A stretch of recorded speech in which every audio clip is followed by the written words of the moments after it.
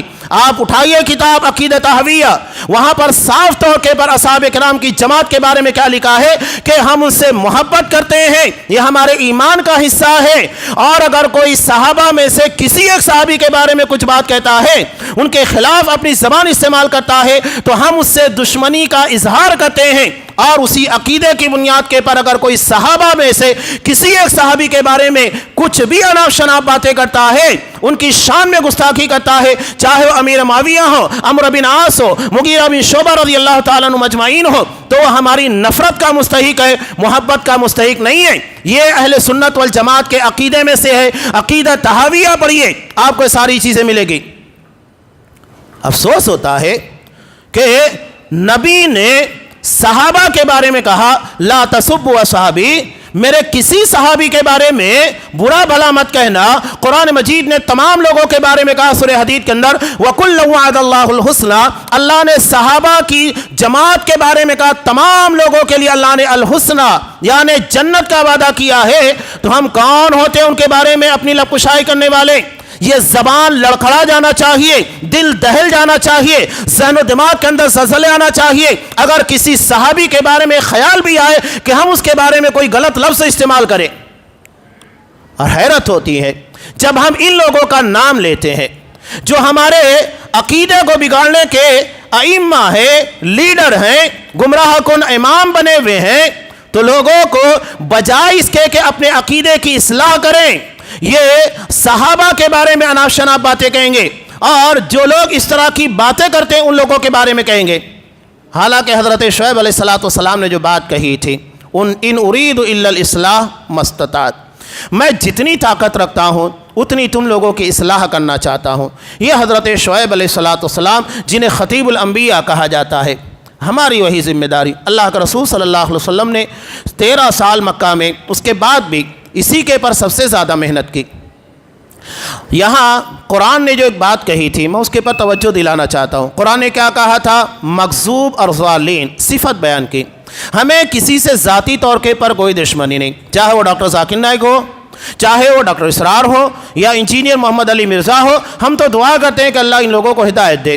Doctor اسرار تو دنیا سے چلے گئے، لیکن جو زندہ ہیں ہم ان کے لیے اللہ سے دعا کرتے ہیں کہ اللہ انہیں تو صحیح عقیدہ، صحیح منہج کی ہدایت دے۔ لیکن جو گمراہیاں ہیں ہم اسے بیان کریں گے، اور کسی کی غلطی جو کہ وائرل ہے، سارے لوگوں کے درمیان آیا ہے، اسے بیان کرنے کا مطلب یہ نہیں ہے کہ ہم ان کی ذاتیات کے پر حملہ کر رہے ہیں، نہیں، بلکہ ان کے غلط افکار و خیالات کا رد کر رہے ہیں۔ آپ دیکھیے امام بخاری محدثین نے جہاں جہاں آپ دیکھیں ان کی کتابوں میں خاص طور کے پر فتنوں کے بارے میں، اور وہ لوگ جو کہ کتاب و سنت سے ہٹے ہوئے، جن کے افکار و خیالات بگڑے ہوئے ہیں، رد کیا نام لے لے کر، الرد علی الجہمیہ، الرد علی المعتزلہ، گمراہ فرقوں کا نام لے لے کر رد کیا ہے۔ ڈاکٹر اسرار کتنا خطرناک اور اتنا بدترین عقیدہ کہ نصارہ کے عقیدے سے بھی بدترین عقیدہ ہے، دھڑلے کے ساتھ بیان کر رہے ہیں، دنیا سے چلے گئے ہیں، لیکن ان کی یہ گمراہی لوگوں کے درمیان عام ہو رہی ہے، لوگ پھیلا رہے ہیں۔ اب جب لوگ کہتے ہیں ٹھیک ہے وہ میں بیان کر دوں، اس کے بعد بات آگے بیان کرتا ہوں، وحدت الوجود کا عقیدہ، اور اسے دھڑلے کے ساتھ بیان کرتے ہیں۔ قرآن مجید کی آیت سورہ حدید کی آپ اٹھائیے، والاول والآخر والظاہر والباطن، جو تفسیر نبی کریم صلی اللہ علیہ وسلم نے کی اس سے بالکل ہٹ کر تفسیر کرتے ہیں۔ اول کی تفسیر نبی کریم صلی اللہ علیہ وسلم بیان کرتے ہیں کہ اللہ اول ہے، لیس قبلہ شیء، اللہ سے پہلے کوئی چیز نہیں تھی۔ جو تفسیر نبی کریم صلی اللہ علیہ وسلم نے بیان کی اس سے بالکل پرے، اس تفسیر کی طرف نگاہ اٹھا کر نہیں دیکھتے ہیں۔ اب بتائیے جو قرآن کی تفسیر نبی کے طریقے، نبی کی تفسیر سے ہٹ کر تفسیر کرے، کیا وہ ہمارے نزدیک معتبر ہو سکتا ہے؟ بالکل نہیں۔ جس کا علم، جس کی تقاریر نبی کی سنت سے لبریز نہ ہو، وہ ہمارے لیے ہدایت کے قابل نہیں ہے، نہ ہم اس کی تقریر سنیں گے، نہ اس کے ذریعے ہدایت پائیں گے۔ وحدت الوجود کا بدترین عقیدہ یہ کیا ہے؟ وحدت الوجود کا مطلب یہ ہے کہ جتنی چیزیں ہم ہیں، آپ ہے، کائنات کی ہر چیز، جتنے جانور ہیں، پرندے، سب کے سب نعوذ باللہ اللہ کے وجود کا حصہ ہے، سب کے سب اللہ کے وجود کا حصہ ہیں۔ یہ وحدت الوجود کا مطلب ہے، یعنی اصل ذات وجود ایک ہی ہے اللہ کا، ہم اسی ذات کا مظہر ہیں، یعنی اللہ تبارک و تعالیٰ کی ذات کا حصہ ہے، نعوذ باللہ۔ یہ میں اس کی وضاحت کر رہا ہوں، اور یہ اسی عقیدے کے قائل ہیں، اور اس کی دھڑلے کے ساتھ لوگوں کے درمیان تشہیر کرتے ہیں۔ سورہ حدید جو تفسیر انہوں نے کی ہے، آج کتابی شکلوں کے اندر لکھا ہوا ہے، ساری چیزیں آن دا ریکارڈ موجود ہیں۔ یہ کوئی ایسی بات نہیں ہے کہ بغیر علم کے یا بغیر دلائل کے، بغیر ثبوت کے باتیں پیش کی جا رہی ہیں، ساری چیزوں کے وافر مقدار کے اندر ثبوت موجود ہے، کلپس موجود ہے، ہر چیز موجود ہے، کسی کے بارے میں انکار نہیں کیا جا سکتا۔ سوچئے امام طحاوی، امام بن ابی العز رحمۃ اللہ علیہ کہتے ہیں کہ اللہ نے نصارہ کے بارے میں کہا، جب نصارہ نے یہ کہا کہ حضرت عیسیٰ علیہ السلام ہی اللہ ہیں، انہوں نے کیا کہا؟ ان اللہ هو المسیح ابن مریم، کہ اللہ ہی مسیح ابن مریم ہے۔ سورہ مائدہ کے اندر دیکھیے تو اللہ نے کیا کہا؟ لقد کفر الذین قالوا، کہ یقیناً وہ لوگ کافر ہو گئے جنہوں نے ایسی بات کہی کہ اللہ ہی حضرت عیسیٰ علیہ السلام ہے، یعنی حضرت عیسیٰ علیہ السلام کی ذات میں آیا ہے، یعنی حضرت عیسیٰ علیہ السلام کا روپ دھارن کر کے اپنے بندوں کے درمیان آیا ہے، یہ ایک ذات کے بارے میں۔ تو اللہ نے ان لوگوں کو کافر کہا۔ تو جو یہ عقیدہ رکھتا ہے کہ دنیا کے تمام چیزوں میں، تمام مخلوقات میں آج جو اربوں انسان ہیں اور چرند ہیں، جانور ہیں، یہ تمام کے تمام میں اللہ تبارک و تعالیٰ ہے، تو وہ کتنا بدترین کافر ہوگا۔ یہ انتہائی بدترین قسم کا کفریہ عقیدہ ہے۔ اور بہت ساری باتیں حدیث کی حیثیت تشریح انکمپلیٹ حدیثیں بیان کرنا، ویل للعرب ویل للعرب، نبی کس تناظر کے اندر کہہ رہے ہیں، یہ آ کر حضرت کچھ اور بیان کر رہے ہیں، اور حکمرانوں کے خلاف جھوٹی باتیں بیان کرنا، اتنی ساری تفاصیل ایک جگہ بیان نہیں کی جا سکتی۔ تو میرے کہنے کا مقصد کسی کی ذات کو ٹارگٹ کرنا نہیں ہے، بلکہ جو گمراہیاں، جو بدعقیدگیاں پھیلائی گئی ہیں اس کی اصلاح مقصود ہے کہ ہم کتاب و سنت کو فالو کرنے والے ہیں، کسی شخصیت کو فالو کرنے والے نہیں، نہ کسی کی گمراہی۔ حضرت عمر فاروق رضی اللہ تعالیٰ عنہ، ان کے بارے میں آپ پڑھیے نا کہ کتنی تقریباً 12 یا 13 مقامات کے پر قرآن مجید کی آیات اور شریعت کے احکامات ان کے مطالبے پر، چاہے آپ کہیے کہ وَاتَّخِذُوا مِن مَقَامِ إِبْرَاهِيمَ مُصَلًّى، طواف کرنے کے بعد مقام ابراہیم کو 2 رکعت نماز پڑھنے کی جگہ بنانا ہو، پردے کی آیات ہو، اور شراب کے بارے میں احکامات، بہت ساری چیزیں ان کے مطالبے کے پر نازل بھی۔ اللہ کے رسول نے جن کی فضیلت میں کہا کہ ہر امت کے اندر ایک ملہم ہوتا ہے، یعنی اللہ اپنی شریعت کے احکامات کا الہام کرتا ہے، اور میری امت کے اندر کوئی ملہم ہے، محدث ہے، تو وہ حضرت عمر فاروق رضی اللہ تعالیٰ عنہ۔ اتنا بڑا اعزاز۔ اس کے بعد اگر حضرت عمر فاروق رضی اللہ تعالیٰ عنہ شریعت کے خلاف کوئی بات کرے، خود ان کے اپنے صاحبزادے حضرت عبداللہ بن عمر رضی اللہ تعالیٰ عنہ، جب ان سے ایک سوال کرنے والے نے کہا، تفصیل کے ساتھ دیکھیے بخاری وغیرہ کے اندر یہ چیزیں موجود ہیں، دارمی وغیرہ میں، کہ ان سے سوال ہوا، ایک آدمی آ کر سوال کرتا ہے حج تمتع کرنا چاہیے کہ نہیں، یعنی پہلے عمرہ کر لینا، عمرہ کا احرام بننا، عمرہ کرنے کے بعد فارغ ہو جانا، اس کے بعد جب حج کا ٹائم قریب آئے تو احرام باندھ کر حج ادا کرنا، یہ حج تمتع ہے۔ اللہ کے رسول صلی اللہ علیہ وسلم نے نہیں کیا، لیکن کہا جس بات کا علم مجھے بعد میں دیا گیا، اگر پہلے مجھے معلوم ہو جاتا تو میں حج تمتع کرتا، اور اگر اللہ نے مجھ کو آئندہ سال زندہ رکھا تو میں حج تمتع کروں گا، یعنی پہلے عمرہ کر کے فارغ ہو جاؤں گا، اس کے بعد حج کا احرام باندھوں گا۔ آپ صلی اللہ علیہ وسلم نے ایک ہی حج ادا کیا، اور وہ حج قران تھا، یعنی ایک ہی احرام میں حج اور عمرہ دونوں کی نیت تھی۔ تو ایسی صورت میں عمرہ کرنے کے بعد آپ احرام سے فارغ نہیں ہوں گے، احرام نہیں کھولیں گے، احرام کی بندشیں آپ کے پر ہوگی، یہ فرق ہے۔ تو حضرت عمر فاروق رضی اللہ تعالیٰ عنہ نے کچھ انتظامی امور کی بنیاد کے پر لوگوں کو منع کیا، حج تمتع نہ کرو۔ تو یہی سوال ان کے بیٹے کے پاس حضرت عبداللہ بن عمر رضی اللہ تعالیٰ عنہ کے پاس ایک شخص آ کر کہنے لگا کہ حج تمتع کرنا چاہیے کہ نہیں، تو انہوں نے کہا کرنا چاہیے، اللہ کے رسول صلی اللہ علیہ وسلم نے کہا ہے۔ تو اس نے کہا آپ کے والد منع کرتے ہیں، ایک طرف والد ہیں، اور والد بھی کون، جن کے بارے میں نبی نے کہا کہ میری امت کے محدث ملہم، اللہ اپنی شریعت کے احکامات کو ان کے پر نازل کرتا ہے کہ تم اس بارے میں مطالبہ کرو، اللہ اسے شریعت کا حصہ بنائے گا۔ اتنی بڑی ذات گرامی جس کے بارے میں اللہ کے رسول نے کہا کہ لو کان نبیا بعدی لکان عمر، میرے بعد اگر کوئی نبی ہوتا تو عمر ہوتے، لیکن میرے بعد کوئی نبی نہیں ہے، یہ احساس۔ اس کے بعد بھی حضرت عبداللہ بن عمر کیا کہہ رہے ہیں کہ دین کے اندر نبی کی اتباع کی جائے گی یا تو پھر حضرت عمر فاروق کی۔ اس نے کہا کہ اللہ کے رسول کی، تو کہا کہ حج تمتع کرو۔ ہم یہی جواب دنیا کے تمام لوگوں کو دینا چاہتے ہر مسئلے کے پر۔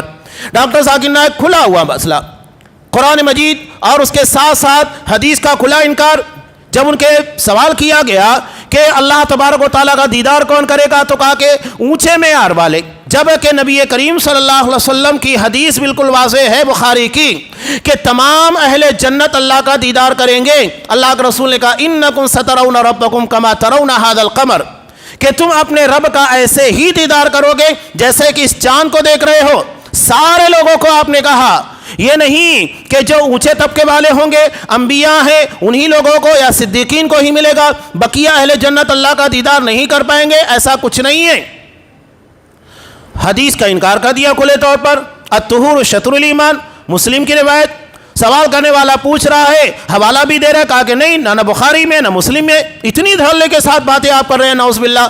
جب آپ کو علم نہیں ہے تو صاف کہیے. صحابہ کہتے تھے لا ادری، میں نہیں جانتا. حضرت عبداللہ ابن مسعود رضی اللہ تعالیٰ عنہ کہتے ہیں کہ لا ادری کہنا نصف علم ہے، آدھا علم ہے، کہ بندے کو کم سے کم اتنا تو معلوم ہے میں کتنا جانتا ہوں اور کتنا نہیں جانتا ہوں. یہ بھی تو پتہ ہونا چاہیے نا، میرا علم کتنا ہے، میں کتنا جانتا ہوں کتنا نہیں. ساری چیزوں کے بارے میں سوال کرنے والے سے پہلے جواب دینا شروع کر دیتے ہیں. حضرت عبداللہ ابن مسعود رضی اللہ تعالیٰ عنہ کہتے ہیں کوئی شخص اگر ہم سے حلال و حرام کے بارے میں پوچھتا، ہمارے رونگٹے کھڑے ہو جاتے تھے کہ کہیں ہم خطا نہ کر جائیں، کہیں ہم سے غلطی نہ ہو جائے. اب یہاں حلال و حرام عقیدے کے بارے میں اتنی بڑی بڑی باتیں، اور اس کے بعد جب ان کے بارے میں ان کی غلطیوں کی نشاندہی کی جاتی ہے تو کہتے ہیں نہیں، اس بارے میں نہیں بولنا چاہیے، یعنی قرآن حدیث نہیں بیان کرنا چاہیے. کون سا دین آپ پیش کر رہے ہیں؟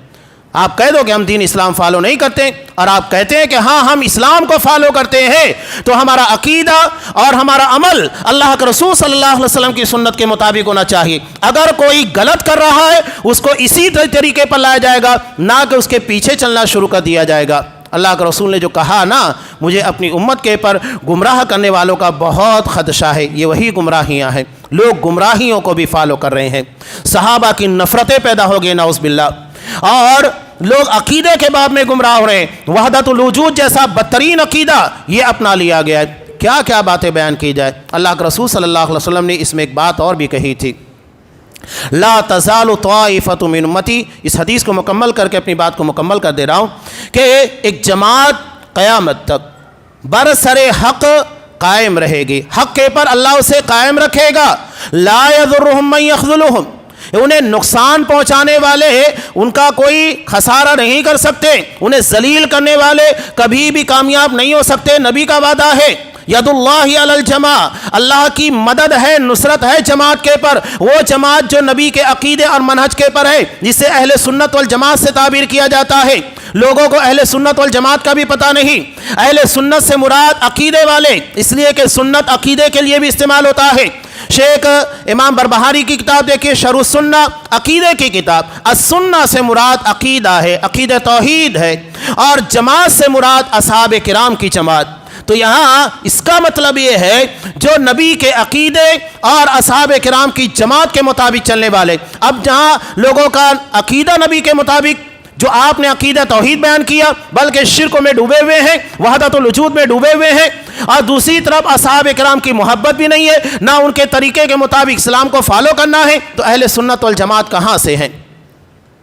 اللہ کے رسول نے کہا یہ اہل سنت والجماعت ہوں گے. اللہ جن کی مدد کرے گا وہ الجماع ہیں. قیامت تک اللہ اسے حق کے پر قائم رکھے گا. اس کو نقصان پہنچانے والے، اسے ذلیل کرنے والے، اس کے خلاف سازشیں کرنے والے کبھی کامیاب ہونے والے نہیں ہیں، یہاں تک کہ قیامت آ جائے. قیامت تک اللہ اس جماعت کو جو صحیح عقیدے کے پر، عقیدہ توحید کے پر قائم ہوگی، اصحاب کرام کی محبت و عقیدت کے ساتھ ان کے منہج کے پر قائم ہوگی، یہ اللہ کا وعدہ ہے، کوئی بال بیکا نہیں کر سکتا. حضرت امام ترمذی کہتے ہیں میں نے اس روایت کو اپنے استاد امام بخاری کے سامنے پیش کیا تو وہ کہتے ہیں حضرت امام بخاری میں نے اپنے استاد علی بن مدینی کے سامنے اس حدیث کو پیش کیا تو انہوں نے کہا بہت بڑا شرف ہے.